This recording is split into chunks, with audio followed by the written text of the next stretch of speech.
everybody, my name is Raze Chaos. You've made it back to my channel, and it is New Comic Book Day.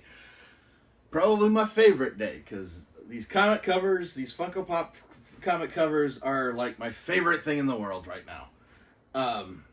And although they are my favorite, they tend to lead to a lot of confusion, especially with the DC stuff.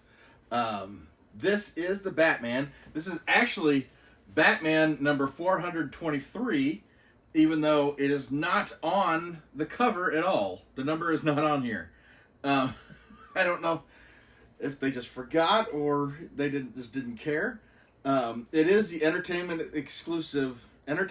Earth exclusive, and I mean it's a gorgeous cover.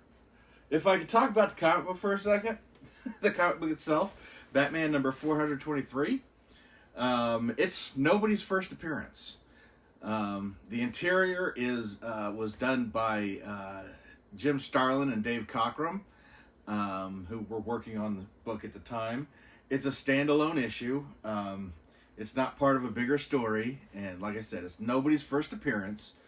I actually used to have this comic at one point, but it was a very tame,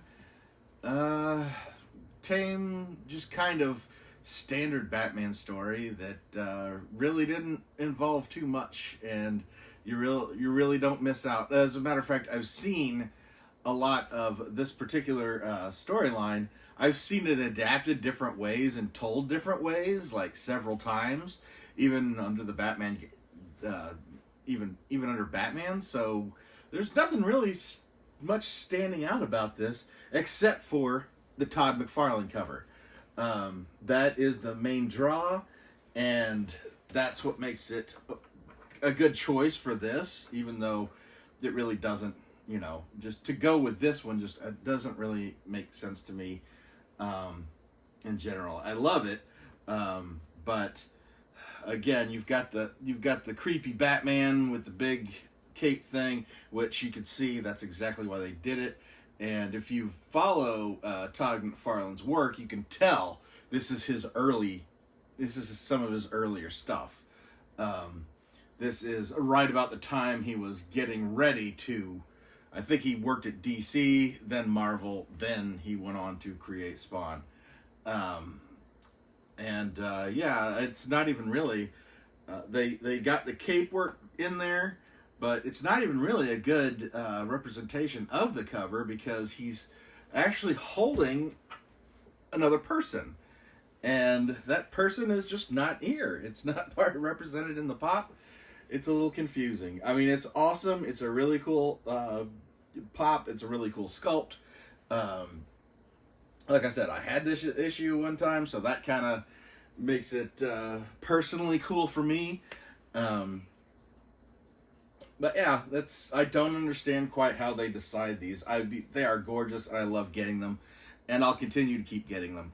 But I don't even know what I would rate this one. I mean, visually, it's perfect. But as far as like the history of anything, this is really not historically significant. Just kind of a one-off, which is kind of the whole attitude of the whole actual issue. Wasn't remarkable in any way except for the cover, and here's the cover. But anyway, I pop these out as soon as I get them. So I'm hoping that you are enjoying this series. There's a playlist of all the comic covers that I've done and that I have. And again, I'm going to keep popping these out every time I get a new one.